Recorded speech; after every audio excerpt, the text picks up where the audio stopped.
A Bíblia diz em 1 Pedro 5,8: sejais balanceados. Pois o vosso adversário, o diabo, está rungindo como leão buscando a quem possa devorar. Se olharmos direito para essa passagem, ela está dizendo que quando Satanás encontra alguém que esteja fora de equilíbrio, ele tem uma brecha na vida deles. Para lhes trazer destruição, digam equilíbrio. Outra vez, equilíbrio. Quantos de vocês admitem que o equilíbrio para você, muitas vezes, seja algo difícil de manter?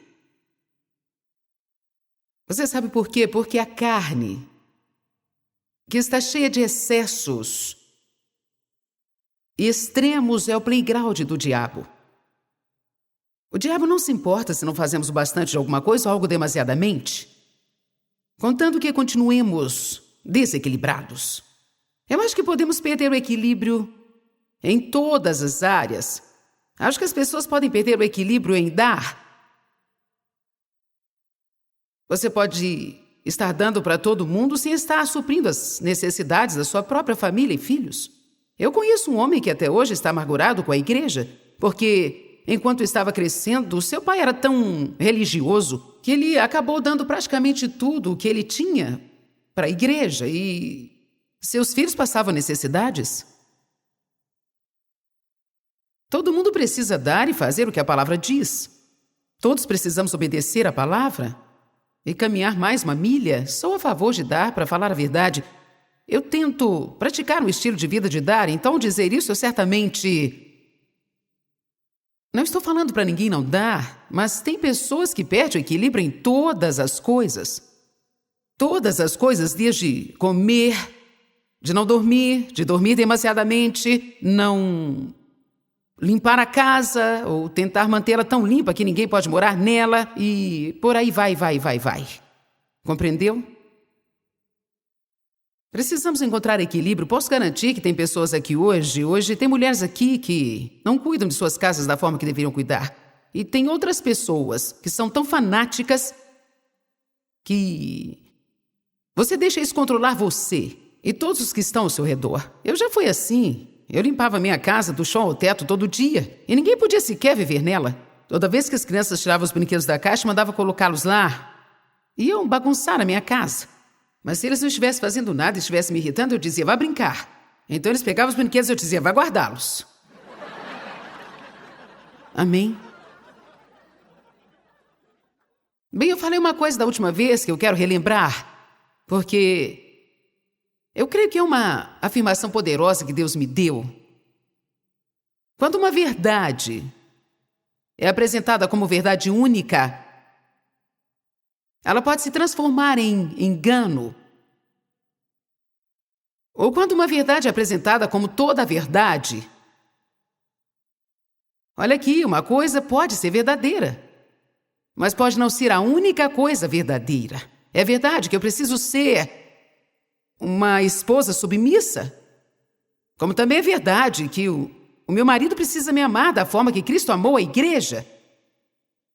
Bem, se alguém prega só o que a mulher deve fazer e não prega aquilo que o homem deve fazer, então você não encontrará muitas mulheres querendo fazer a parte delas por muito tempo. Eu sei que muitas mulheres iam gostar disso. Nós tivemos uma mensagem sobre submissão que veio através do corpo de Cristo, um pouco depois que eu fui cheia do Espírito Santo, e uma grande mensagem sobre autoridade e cuidado. Devemos ensinar sobre submissão. Um dos meus estudos, se eu já fui tão longe, é qual é o equilíbrio na submissão às autoridades. Porque isso é equilíbrio. Nos nossos dias nós temos uma rebelião muito, muito marcante e ninguém quer que alguém lhe diga o que fazer. Isso está fora de equilíbrio, está causando problemas na vida das pessoas. Deus estabelece algumas autoridades porque nós precisamos delas. Precisamos. A segurança em se colocar debaixo de uma autoridade colocada por Deus e torna a sua vida mais fácil, deixando as pessoas que precisam ser responsabilizadas pelas decisões tomadas. Se for além do equilíbrio, a submissão se torna manipulação e controle. E assim vai para o outro extremo. Durante esse fim de semana todo, eu pretendo te ajudar a encontrar equilíbrio em algumas áreas. Para muitas pessoas, Deus lhes dá uma mensagem. E talvez seja uma mensagem que elas tenham unção para pregar. Deviam estar pregando a mensagem, mas elas não podem agir como se fosse a única mensagem. As pessoas têm um chamado em suas vidas. Muitas pessoas que são chamadas como missionárias acham que todos deviam ser missionário. E o intercessor acha que todo mundo devia ser intercessor. Precisamos ter equilíbrio. Até onde eu sei, eu sou uma ensinadora. Palavra, palavra, palavra, palavra. O líder de adoração vai cantar o tempo todo. Bem, nós precisamos reconhecer que existe mais do que a nossa parte. As pessoas que têm um chamado em suas vidas precisam reconhecer que existe mais chamados e precisam aprender a apreciar o chamado na vida dos outros. E não subestimar as pessoas porque elas não estão fazendo a mesma coisa que você. Eu conheço pessoas que costumam pensar que dificilmente você é cristão se não estiver intercedendo 4 horas por dia. Mas olha aqui, esse é o chamado na vida delas. E quando nós somos chamados a fazer algo, existe graça para fazer isso. E o que é quase impossível para os outros é fácil para você. Não tem problema nenhum para uma pessoa assim, porque ela é ungida a fazer isso. Eu não tenho problema em fazer o que eu faço. Eu não preciso ficar pensando o que vou falar. Eu não sei o que vou dizer a seguir e não fico incomodada com isso, porque eu só abro a minha boca e as palavras saem. Se alguém que não foi ungido para isso viesse aqui em cima e tentasse fazer isso, seria um pesadelo para eles. Sabe o que eles estariam pensando? Quando isso vai acabar? As pessoas me falam, como você consegue falar por 1 hora sobre alguma coisa? Quero dizer, eu não passei daquele ponto ali ontem à noite. Porque eu tenho unção para isso. Aprenda a apreciar o chamado na vida de todo mundo. Não pense que você tem a torta completa, porque nós não temos, somos partes de um corpo. Amém? Todos partes de um corpo. Todas as denominações, todo esse ciúme, pessoas contra pessoas. Bem, você não acredita no que eu acredito. Posso lhe dizer uma coisa? Eu não acho que nenhum de nós esteja 100% certos.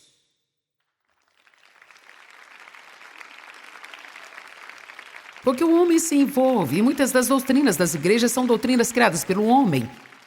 Muitas vezes, quando as pessoas não estão experimentando alguma coisa, então elas escrevem uma doutrina dizendo que ninguém mais pode.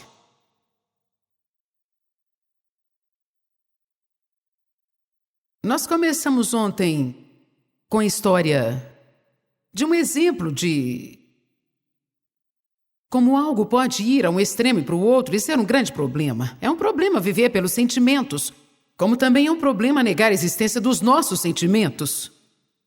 Tivemos um tempo ontem onde falamos sobre sentimentos e como, às vezes, precisamos ministrar os nossos sentimentos. Deus nos deu emoções. Só porque nós andamos pela fé não quer dizer que devemos agir como se não sentíssemos nada. A próxima área que eu quero mencionar com você é sobre a confissão positiva. É sobre falar com fé. Porque nós precisamos ser positivos. Nós devemos falar com fé e não dizer coisas negativas, mas nós não podemos negar a existência das circunstâncias. Ou inventar uma mentira para as pessoas quando elas perguntam algo? Alguém está espirrando, tossindo, com os olhos lacrimejando e você percebe que ele mal consegue respirar e você diz, desculpe, você está resfriado ou gripado? Glória a Deus, não, aleluia, não estou doente. Sabe de uma coisa? As pessoas acham que você é louco. Estou dizendo que isso é loucura, principalmente se for alguém que de fato não entende. Sabe o que é acreditar na cura? Eles vão pensar que você é realmente louco e vão deixá-los completamente confusos. Nós precisamos aprender a como apresentar uma situação negativa de uma maneira positiva. Eu quero que você ouça isso. Precisamos aprender a apresentar uma situação negativa de uma forma positiva. Em outras palavras, você pode dizer, o meu corpo está um pouco para baixo agora, mas eu estou dizendo, eu creio no poder de Deus para curar e creio que o seu poder de cura está operando em mim e eu acho que eu estou ficando cada vez melhor. Existe uma maneira de falar sobre as coisas sem parecer que você está tão separado que ninguém pode falar nada com você. Eu já tive pessoas que me procuraram para se aconselhar, se sentando e se recusando a me contar o problema deles porque eles não queriam falar sobre isso. Eu estou falando a verdade. Bem, eu não leio as mentes. Eu não quero ser negativo. Eu não quero falar qualquer coisa e abrir uma porta para o diabo. Eu não aguento quando alguém se apega a um ensinamento e ela acaba o levando a tais extremos que prende as pessoas. E isso as coloca debaixo da lei e as faz se sentirem com medo de tomar qualquer passo, senão elas podem fazer a coisa errada. Alguém aqui se identifica com o que eu estou dizendo? E para ser honesta, às vezes, mesmo quando o pregador não esteja indo para o lado extremo, porque a natureza da carne é ir para o lado extremo, nós sempre acabamos indo para o extremo. Principalmente se for alguma coisa que nos leva a testemunhar. Talvez Deus te convença que você tem problemas com a boca, então você ouve alguém pregar sobre problemas com a boca e você não precisa ser negativo o tempo todo. Bem, talvez eu estarei falando sobre a boca. Provavelmente não agora, mas eu vou voltar a falar sobre a mente, a boca e como permanecer balanceado em seu pensamento e quando eu ponderar sobre uma situação pode se tornar preocupação e ansiedade. Lançar os seus cuidados significa lançar toda a sua responsabilidade? Precisamos ser equilibrados em nossas vidas. Então, quando eu falo sobre a boca, eu estou falando a respeito de não falar muito. Que está errado falar demais, mas também está errado falar muito pouco. Eu não gosto de ficar perto de pessoas que abrem a boca o tempo todo e você nunca consegue tirar uma palavra direta e a maioria do que elas estão falando não faz nenhum sentido. Mas também eu não gosto de ficar perto de alguém que não fala nada. Porque assim eu sinto que estou trabalhando o tempo todo, que estou com elas, tentando desenvolver um tipo de relacionamento. Eu normalmente acabo não querendo ficar perto de pessoas assim, porque eu não quero que a responsabilidade seja só minha de manter tudo funcionando o tempo todo. Mas todo mundo pode me ouvir falar sobre quem falava muito e agora não falam muito. E eles puderam decidir, certo? Chega. Eu costumava fazer esse tipo de coisa nos primeiros dias da minha caminhada com Deus. Eu tinha um problema com a boca. Provavelmente o pregador em algum momento da vida já teve um problema com a boca. Porque o seu maior dom pode ser também a sua maior fraqueza. Amém? Você pode ter um dom de misericórdia, mas você pode ir tão longe com isso que esquecerá de lidar com situações da vida que precisam ser resolvidas. Você pode dar para as pessoas até chegar ao ponto delas serem inabilitadas, nunca sairão de suas vidas bagunçadas e nunca começarão a cuidar de si mesmas. Então vamos, isso não é uma coisa boa. Se não pudermos pelo menos encontrar o equilíbrio.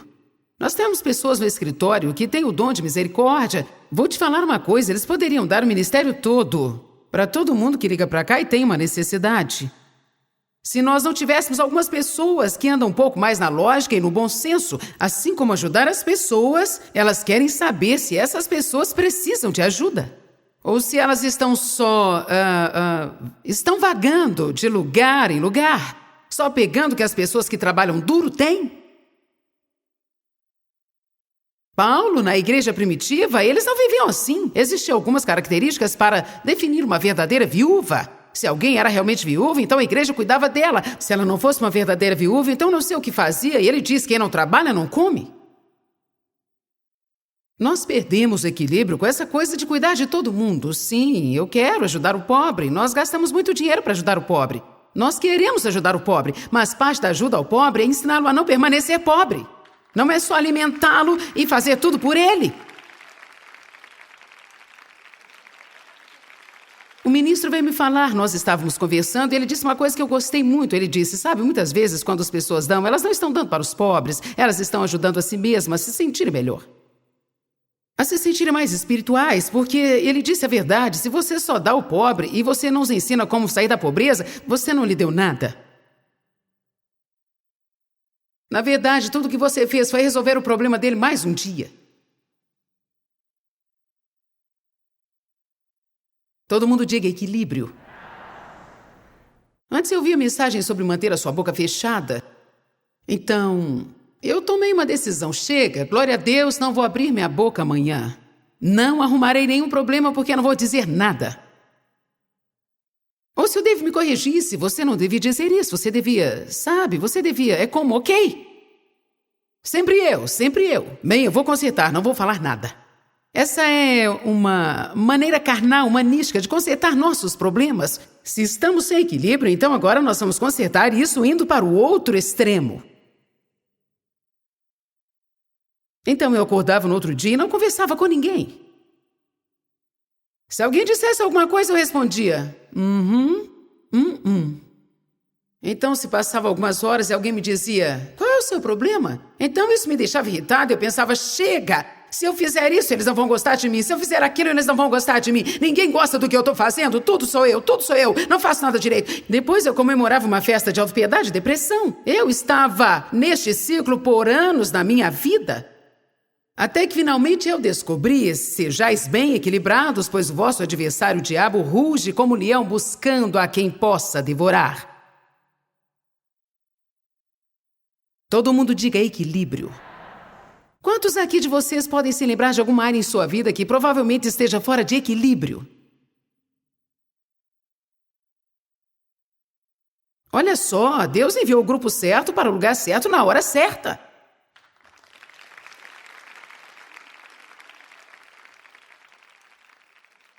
Em Romanos 4,17 diz que nós temos um Deus. Bom, vamos dar uma olhada lá, Romanos 4,17.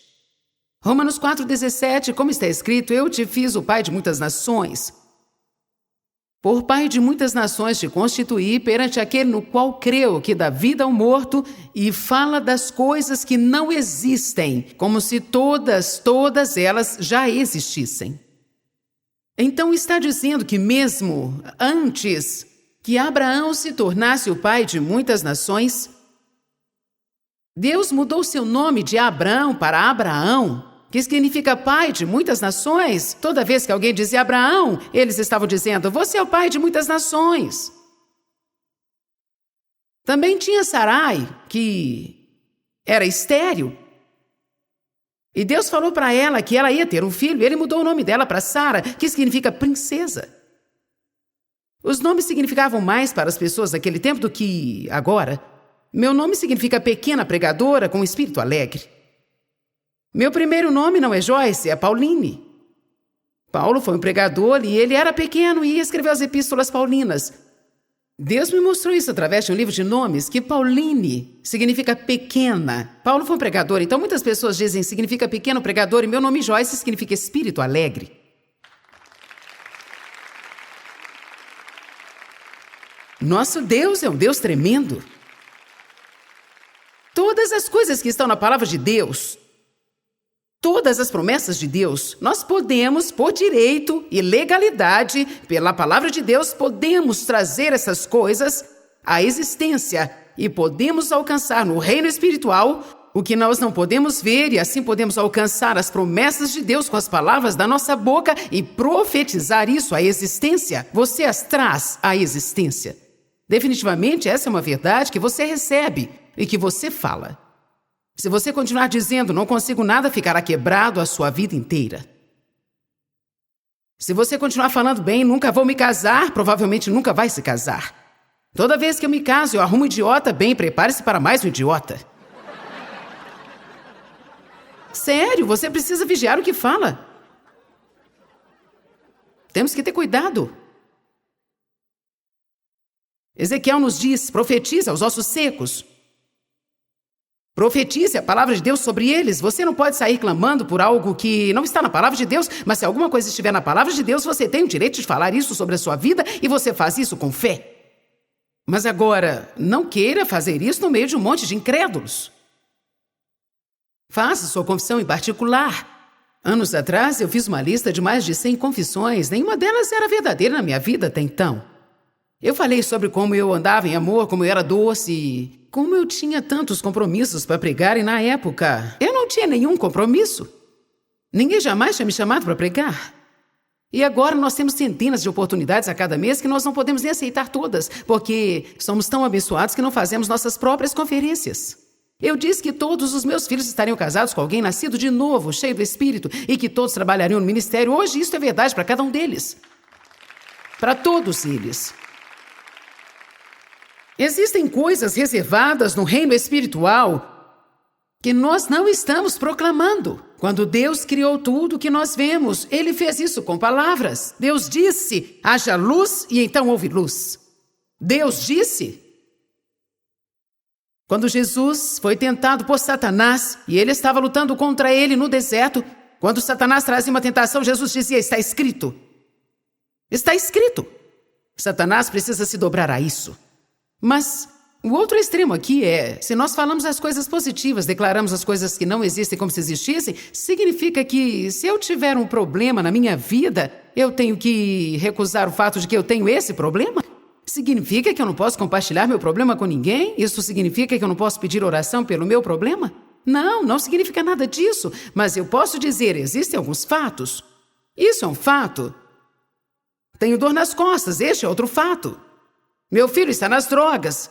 Mas a verdade que está na palavra de Deus diz que todas essas coisas podem ser superadas se eu colocar a minha fé em Deus. Então é desse jeito que está agora, mas eu estou dizendo agora, eu creio no poder de Jesus, que isso vai mudar. Vai mudar. Não ficará do mesmo jeito. Isso é equilíbrio. Isso é equilíbrio. É algo que todo mundo pode viver, crentes ou não crentes. Provavelmente um dos maiores elogios que eu já recebi no decorrer dos anos, tenho certeza que muitos pregadores ouvem isso também, eu já ouvi isso muitas vezes. Você é uma pregadora equilibrada. Eu acho que o sucesso do nosso ministério, particularmente, atribuído ao fato de eu tentar sempre permanecer equilibrada. Eu acredito que quando você cai em um dos extremos, você acaba tendo problemas. Outra coisa que eu não faço, eu não tento rebaixar as outras pessoas para levantar o meu ministério. Toda vez que você se levantar e pregar contra um monte de coisas o tempo todo, você terá problemas. Amém? Efésios 4,15 diz: portanto, que as vossas vidas expressem a verdade em todas as coisas, falando a verdade, lidando com a verdade, vivendo a verdade. Tudo em amor cresçamos, de todas as formas. Enquanto você não amar a verdade, você nunca vai crescer. Enquanto você não amar a verdade, você estará sempre abrindo portas para o inimigo. As pessoas têm muita dificuldade de encarar a verdade e de segurar a realidade.